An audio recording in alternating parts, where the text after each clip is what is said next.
here in Bullwall with Collie Ennis of the Irish Herpetological Society. Welcome, Collie. How are you doing? Good. Can you tell us a little bit about herpetology and exactly what it is?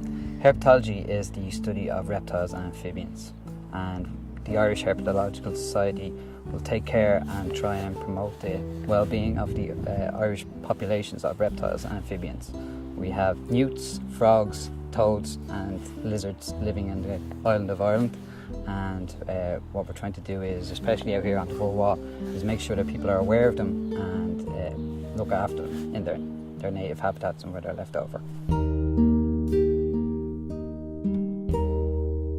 Collie, what's so special about Bullwall from your perspective? Well, from our perspective, the habitat here is ideal for lizards and for frogs, because we have both sand dune areas where the lizards can do mosaic basking, which basically means that they can sit out under the long grass in the sun without being spotted by predators. The frogs are comfortable out here because you have the golf course with lots of waterways and features there. There's also the natural wetlands on the island that provide them with areas for breeding as well. So it really is ideal habitat for those two species.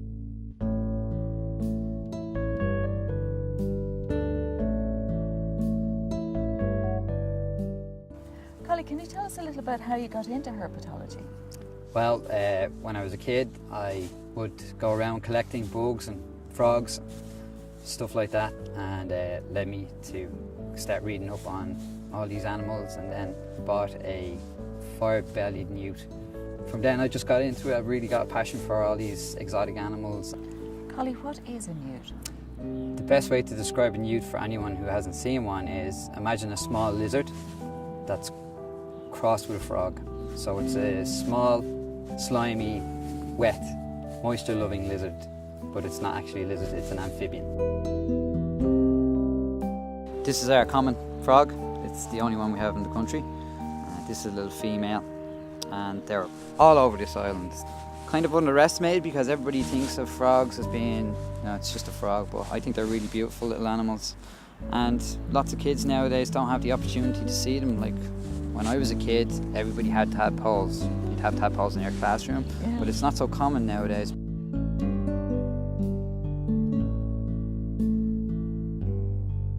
Are there many lizards in Ireland? Many different types? There's only one type, the common lizard, and it's widespread throughout the country. Not so common in cities, obviously enough, but we do have a massive population out in Holt Head, and we have a really large population out here. So it's really cool.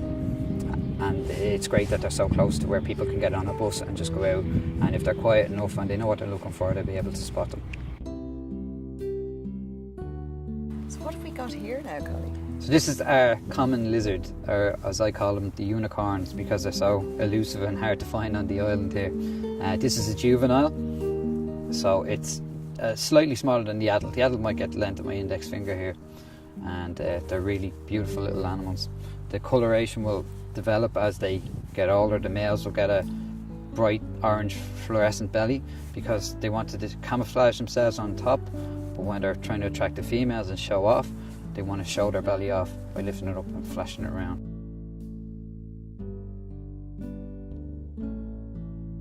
That's brilliant. Well, we hope to see you at the Rose Festival in July. You certainly will. Have a good look, and it's been great meeting you. Great meeting you too. Thanks a million, Collie. No worries.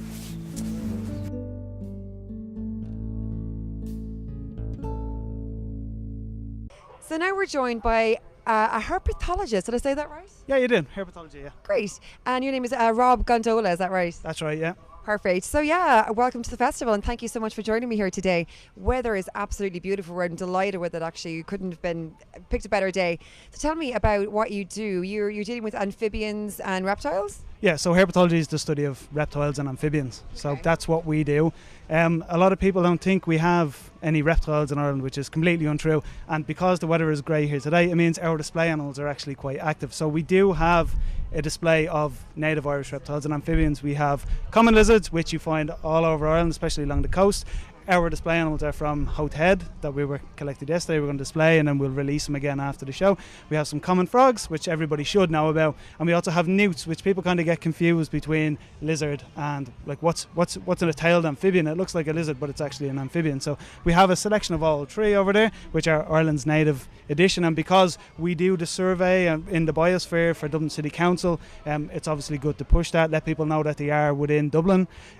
We also, as a herpetological society, you can imagine that the vast majority of people interested like exotic stuff. So we do have our little exotic section there. We have a bearded dragon who's puppy dog tame. You can go over and touch him and hold him. We also have a corn snake, very beautifully coloured animal. Come over and hold that as well. And then we have a beautiful silk moth.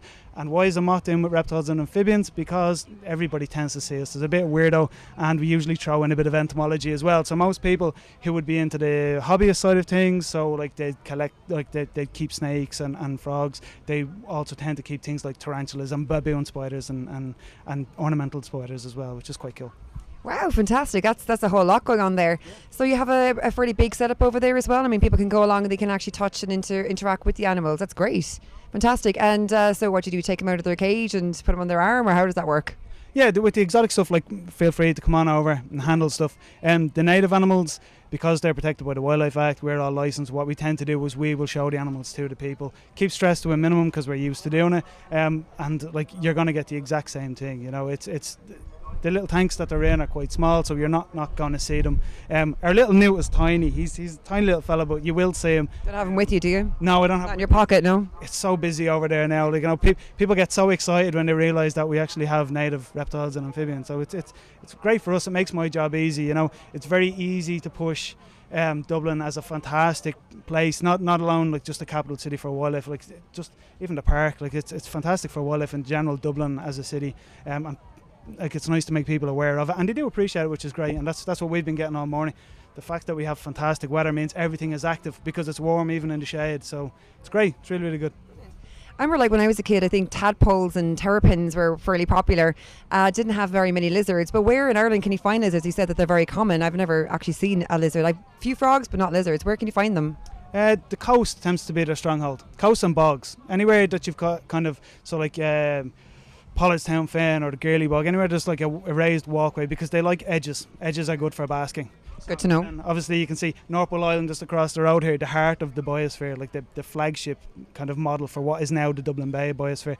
All along the dunes in there's got to be hundreds of lizards. And then when you go south, Killiney Hill, Brayhead, or north just up the Howth cliff walks here, lots of little small tracks create edges. Lizards all come out to the edges to bask and sit in the sun. That's where you're almost guaranteed to see them in Dublin. Wow, fantastic. Where can we find yourself as well if people want to go along and check it out on a regular day-to-day basis when not in the festival? So the Herpetological Society has a Facebook page. We also have a website, which is www.thehsi.org. Just email if you want to go and do it. We are completely volunteer based. None of us are paid, so I'm a volunteer. Everybody on the stand is a volunteer. And obviously because of that, we'll organise our surveys dependent on how many volunteers we can get, and obviously the more the merrier. We also monitor a lot of the parks that Dublin City Council manage, so we do stuff on the south side, like in Bushy Park. We do St Anne's Park, Finnish Park, Father Collins Park up in Donamead, you know, and the work itself is great and is really enjoyable. You get to see loads of wildlife that you wouldn't expect to be there, and Dublin has it going on really for wildlife. Like, it's great. It's really good. Fantastic. Wow, that's a whole lot going on there. And tell me, how many volunteers do you actually have at the minute? Not very many. Summertime is bad, and it's actually quite bad for surveying for lizards because it's so hot. Generally, they're much harder to find. The best kind of time is like late spring into early summer, and then from kind of August onwards, because the females start to give live birth, so the females don't lay eggs. So you start to see all these tiny little black baby lizards kind of from around the end of July and early August. So that's probably the best time, because the females, they've been so full of babies that they have to start feeding, so they're more active again, and the babies are out because they need the UV light to grow their bones. So there's a whole lot going on there. So kind of in the next 2 weeks more, we're going to start to need people to come help us survey, because obviously more eyes the better for spotting them in the grass, and they're naturally hard to see anyway because of camouflage. So. Wow, yeah, no, it kind of sounds like Ireland wouldn't be the best, the most exotic place, like to breed lizards and everything else, considering they need UV and whatnot. But how long have you actually been doing this? So I've been a professional herpetologist for about 10 years now. I originally, like most people in this trade do, I had to go abroad to work. I still work abroad. I spend 2 to 3 months a year in Madagascar primarily.